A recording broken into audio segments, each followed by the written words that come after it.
Hello, and thank you for joining us today. I'm Paul Jones, and I'm a data scientist for Keysight Technologies, and I'd like to spend some time sharing some of the best practices that we've learned using Spotfire over the last decade or so. So Keysight Technologies is an electronics company that services a broad range of industries, ranging from wireless, automotive, aerospace defense, IoT, networking, and cloud. So within Spotfire, Keysight, we use it for a variety of different scenarios. Ranging from analyzing product quality to investing customer escalations, supporting repair and calibration services, looking at sales trends, measuring customer satisfaction surveys, monitoring software processes, and researching sort of the types of equipment that we have installed at different customers throughout the world, and projecting warranty expenses. I'm going to talk a little bit about the way that we use Spotfire to create self-service reports for users throughout our company. So having spent a lot of time working with the Spotfire platform, there's a lot of balancing act that goes on when you go to create a new report or work with a new data set. So there's sort of two dimensions to that I usually am juggling between the priorities of. And one is that of the user base. We have over 1,000 users, end users of the Spotfire reports within the company. And then there's a handful of admins and say dozens of author users that create the Spotfire reports. And oftentimes what the end users want is sort of ultimate flexibility and performance. But to get that, sometimes it requires a whole lot of work from the admins or the authors. And so sometimes there's a little bit of balancing act between getting the requirements of the users met without being too complex of an endeavor or too resource intensive for the admins. And then the other dimension that we have there is sort of the data granularity of reports. So in some cases, if you can fit all of your data, all down to the last detail, into the Spotfire analysis to do in-memory investigations, that's oftentimes great. It can sometimes be a little bit overwhelming to know where to look, but it can also be sort of a performance issue if you've got too much data and you've got ways that you can summarize that data to make the performance of the analysis a little bit smoother. So some of the very simple scenarios that you've encountered with Spotfire is if you're just doing some ad hoc analysis and you're loading up some local data from a spreadsheet or just a network file or simple connection to a database table. And we're not going to talk about this today. We're going to talk about some of the more complicated scenarios that we encounter that we spend more of our time working with. So some of those scenarios are excessive data or complex post-processing, dealing with permissions restrictions and who gets to see what, mixtures of different data sources, whether they're enterprise database systems that are legacy, maybe have limited connectivity and performance issues, and then customer supply data or data that's coming from third parties. We spend a lot of time dealing with some kind of complex filtering requirements that are difficult to do in like a pure SQL environment or even in a pure Spotfire filtering environment, and dealing with things like keeping the data up to date without getting the most timely updates, but without overburdening the scheduled update jobs.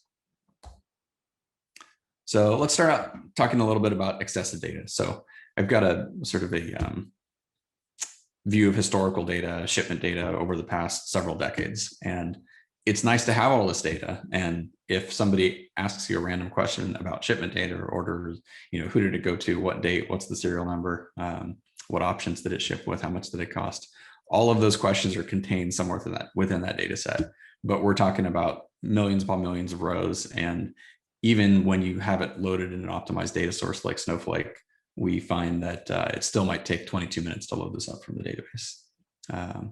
So sometimes when we load that much data, you can get it into Spotfire, but then when you go to mark it or filter it, there's delays between each operation that you do. So you can wait 10 or 20 seconds just to kind of get on to the next thing. So there's a point when too much data is painful, and we need to look at ways to reduce that amount that's loaded into memory.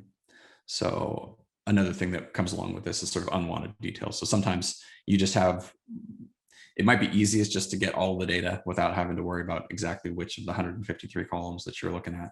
But you can sort of selectively whittle that down. And so we'll talk a little bit about different ways to do that.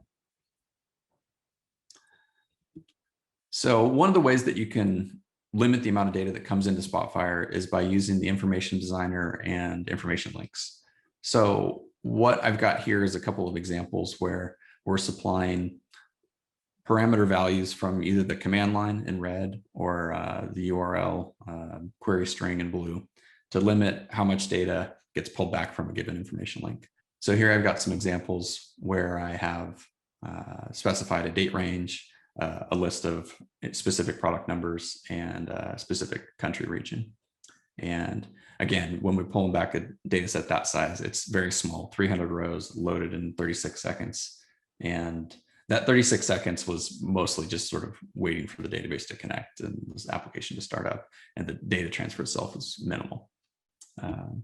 So I added some annotations here to talk a little bit about the escape characters that we see here to make it a little bit tricky to remember exactly what the syntax is here, but we have lots of tools that we use where we sort of have a front end for Spotfire that will generate those config block parameters for us based on the input criteria from the users.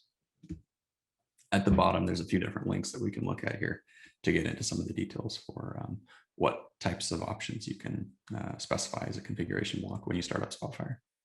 So you can get pretty complicated with these parameterized information links. The example that I'm showing here is a situation where we want to share the same information link for a variety of different reports and a variety of different types of input parameters, or kind of different permutations of what parameters are specified. But the way that the parameterized information links are designed in Spotfire is every parameter that exists in an information link is required. It has to have a value. So when you have some and/or criteria, that can be tricky. And so what I've documented here is a bit of a workaround that you can use to make parameters optional. So down at the bottom of the screen, you see the kind of zoomed in line of SQL, where we basically have a kind of a toggle switch for each one of the parameters that we use. So you can set that skip PL, it's product line. So you can tell it to just either skip the product line as a parameter, or if you set that equal to 0, then it goes on and it evaluates the specific value or list of values in this case that are acceptable for the product lines. So on the left is the parameter setup that we have for those two parameters. And the result of that, is that you need to have a tool or a utility that can generate those parameters based on your user inputs. So some of the gobbledygook that we look at in the background there is just an example of a configuration block. So this can be used again to load up a very small data set or even a pretty large data set. So this is kind of medium sized, where we've got 54,000 rows coming back, and it's taken about a minute to load the data set of about 30 megabytes. And again, that's where we were talking about one of those optional parameters. If we don't want to use that product line parameter as a limiting factor, the skip PL is set to 1, and then we provided just a junk value of Z just to make the information designer happy, but it gets ignored when the SQL actually executes. Okay, so sort of onto a different angle for reducing data set sizes. And this is fairly obvious, but you can limit the amount of data that you're seeing before it gets into Spotfire. So in this case, we have an example where we have, like, say 20 gigabytes of detail in a relational database, and we create some scheduled jobs that execute SQL queries and either create a materialized view or a temp table in a database that we then connect Spotfire to. So in this example, we can sort of shrink down, distill the information that's in the 20 gigabytes of data into sort of an 8 megabyte summary table, and then load that into Spotfire. And oftentimes that's kind of the easiest approach to kind of getting the right sized data set into Spotfire for you to work with. It's just got to have enough detail that allows you to drill down to the level that you're interested in. So what we're looking at right there is sort of overall product reliability across division of the company. And we can look at historical trends for the fail rates, and within product groups, product families, you can kind of zoom into what the major contributors are for the failure rates and failure mechanisms. So again, this is something that can load up in 18 seconds, even though it started out with 20 gigabytes of raw data for all the shipment and all the repair data. Okay, so another angle that sometimes is used, and it's a little bit similar to the previous one, where in the previous slide, we were just talking about sort of manually virtualizing the data, but there's platforms out there designed specifically for this purpose. And so in certain cases, using a virtualization platform like TIBCO DV, we will have situations where we have maybe an older legacy database where there's a performance bottleneck of being able to extract data from that database to connect it to a Spotfire web report. So what we'll do is kind of schedule a job to do the data refresh. The example that I have here took 5 million rows, and it took the legacy database like 5 hours to output all this data.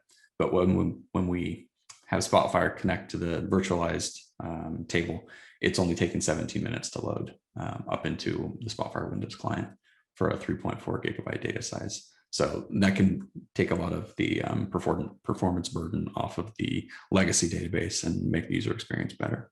And then one step further on that, if your users are using the web interface for Spotfire, another very useful tool is the web server caching. And so you can set up in the scheduling routing section of your web server a job that will basically prefetch the entire data set and the analysis and store it in the web server memory. So in this case, that large data set that took 20 minutes to load locally onto the Spotfire Windows client, you can load up instantaneously. So it's like less than a second when you hit the cached version of this on the web page. And this is a great way to look at a very large data set, but put it into a kind of a web report that people expect an instant load time with. Okay, so data functions are another way to kind of add some custom calculations and data processing once your data gets into Spotfire. So what I'm going to show you here is an example where we have customer survey data and we're looking at trend data. We want to see if there's been significant changes from month to month. So you could write a bunch of Spotfire expressions that kind of perform these statistics, but using a language like R is kind of best suited for doing a statistical comparison test like this. And so we've got the data functions defined as an R script with the parameters in here. And kind of the key element of this script is that we can just call R's library to perform a 2-sample t-test and provide it with some of the input variables that we need. And the output lets us kind of have a summary table here that has all the kind of summarized data that we're plotting in the chart, along with a text description of whether or not that current data point was a significant shift from the prior period or an insignificant shift. So when we shape by that output parameter, if it's a significant shift up, you get the large up arrow as the data point. And if it's a significant shift down, you get the down arrows.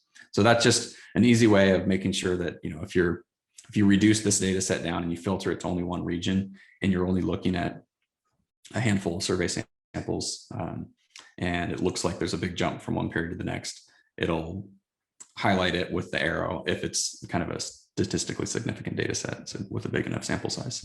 So that's kind of a simple application of using the data function to enhance the end result of your Spotfire visualizations.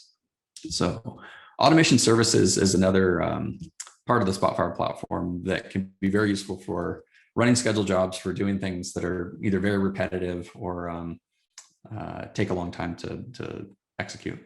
So doing alerts and exports is a common task that we use automation services for. So I'll walk you through a simple example here where there's 2 tasks in the automation services job. One is to do the open up a specific analysis from the library, and we're passing in a configuration block to only get a specific period.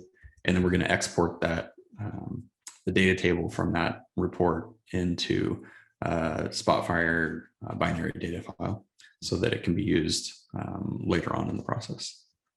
So what goes into one of these automation services jobs is just a little XML file that describes the steps and the parameters that go into it. You can see in the background there, I had a kind of a script that generated a bunch of these different jobs for all the different quarters. And in the case that I'm doing here, once I've brought in data for a previous quarter, it's static and it doesn't need to change. So the only one that we need to refresh on the schedule is the current quarter. So this runs as just a batch job on the server, and it keeps us always having sort of an up-to-date set of files that represent all the orders. Now, when we want to put all that into a single Spotfire analysis, sometimes it's only necessary to look at an individual period. But if you want to look at all of them, using the data canvas in Spotfire provides a flexible way to merge data from different sources, like we're doing here with the different historical quarters, cleaning up invalid data, or kind of replacing, special characters that we don't want to see, or doing pivot transformations with the data in Spotfire once you're in Spotfire, or adding calculated columns. So Python scripting is another powerful way to manipulate data, and very flexible. And we use this for some data processing, but also a lot of kind of user interface enhancements using text areas. The example that I want to share with you here is looking at a situation where I want to start up a Spotfire analysis, but automatically run a script when it starts. And what we're going to do with this is we're going to load up it was that order data set that had all of the Spotfire orders. So it's going to take a while to load. But then once we have that loaded, I want the script to execute and do some custom filtering that's sort of specified by some database rules. So loop through all that and do a specific export for each one of those filters. So the flowchart that we're looking at on the left shows us looking at I should start out by saying the way that Python scripts are set up in Spotfire is there's not an easy way to make them fire or trigger by default when Spotfire opens. So there's a workaround documented in that URL below that shows how you can use a data function that does execute on startup. And it just can do a simple operation like getting a current timestamp. And the output of that data function needs to come out and set a document property. And then once the document property changes, you can trigger a Python script to run off the document property change. So in this case, Spotfire starts up. We've got the data function that just does a simple timestamp, outputs it to a document property, and then it changes it so that when we go ahead and execute that Python script, we're going to basically load up the data is already loaded. We come through here and we open up our database connection. We iterate through all the different rule filters that we have here. And what we're going to look at with these different rule filters is we're going to be creating account specific exports from all that order data. And where you've got worldwide customers that have acquired different companies, or they have sometimes parent company names that are in Japanese, or they've got aliases that they operate in different companies. We've got that specified in sort of a clean little database, so we can loop through all those rules, apply them as a Spotfire filter. So right here, we go in and we kind of look for the text filter and then apply the filter rules here. So we can look at, let me skip ahead 2 steps. So right here where we have the Alpha Beta Company or AB Corp or AB Worldwide with the wildcard at the end, those are the types of filters that we're applying. And once we apply the filter set on the kind of the global data set, we run an export of just the filtered data for that account and put it into sort of a secure directory where it's accessible to the right people. So when the user logs in to see those reports, what they end up looking at is a parameter or personalized information link. It's a special type of parameterized information link that uses the current username Spotfire environment variable to limit the SQL results to just the results that are kind of applicable to that user. So when they open up their kind of account viewing view of the orders, they can choose an account from the combo box above, and it'll show it'll execute the script when the value changes to load up the appropriate binary data file to provide the rules. Another approach that we've used to work with complicated filter rules, things that you could possibly do in a Spotfire expression, but become cumbersome to do when you have to do it repeatedly. So this is an example where we've oftentimes got scientific measurement data that has units specified in it. So frequency units can be specified in hertz, kilohertz, megahertz, all the different SI units. And so when we plot those, obviously the text values aren't going to be useful in the chart data. And so what we want to do is just convert those to a base unit. And so this is something that we could do in a Spotfire expression, but it's cumbersome. And so when you use the SDK, you can write a little C# module like this that the boilerplate code is sort of in the background, but then the specific logic that we're applying here is just a case statement to pick out the suffix and the units and multiply by the right factor. And then that allows us, when we're writing a Spotfire expression, the underlined section there where it says parse frequency units, we have a nice little shortcut to apply a transformation like that. Okay, so at this point, I'm going to take you through a little whirlwind tour of how we put all these techniques together and look at a specific customer escalation. So we have a customer that's alerted us to a higher than expected fail rate for a particular product that's on a high volume manufacturing line. And we're going to walk through sort of the high level overview down to the deep level dive and kind of root cause analysis for why this is happening. So at a high level, company tells us what product it is. We go and take a look at the annual failure rate data for this product for the current period. And as far as we can tell, the overall, worldwide expectation for that product for the current period is all within the targeted goals. And we can see there's a tree map above. I've obscured it just to kind of sanitize the data for our presentation here. But we're zoomed into a particular product family. And within that product family, there's individual models that make up. We can see that they're all well within their 5% failure rate goal for the year. So we can look at that historically, and we're going back and seeing a nice sort of downtrend over time. There's maybe a little bit of an uptick at the bottom that could be something significant, but it's still well below goal. So everything looks good on that front. But when we go back and we look at kind of reliability versus the age of the instrument, what we're looking at here is the comparison of the different years that these instruments have shipped. So the earliest the ship was 2012. And we can see by the time it's 7 years old, 35% of these units have required a repair. So this could be some sensitive test equipment. So that type of failure rate is sometimes acceptable. But as the different ship years have progressed, the different vintages of these instruments have come out, there's been design improvements. And when you learn about what causes a failure, you do some root cause analysis, you can improve the design. So as we're progressing through the years, we're down at 2019, and that trend is significantly lower or better reliability than the previous years. So that's sort of an interesting finding that we have here. We can do that same comparison here where we're looking at the worldwide population of this particular product, and then just comparing that to the subset that this customer has purchased.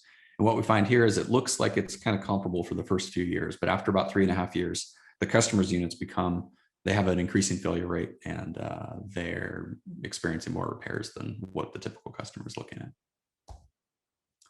So again, just to sort of validate that view, we can look at sort of granular product or instrument by instrument, unit by unit view of this to look at a historical timeline of the blue triangle represents when it shipped, and then there's a red X if it ever experienced a repair, and the green dashes are representing calibrations. We've only got a limited amount of data displayed on that right-hand chart there, but the clear observation that we see here is that the units that are older seem to have a sort of a denser pattern of failures than the ones that have been shipped more recently.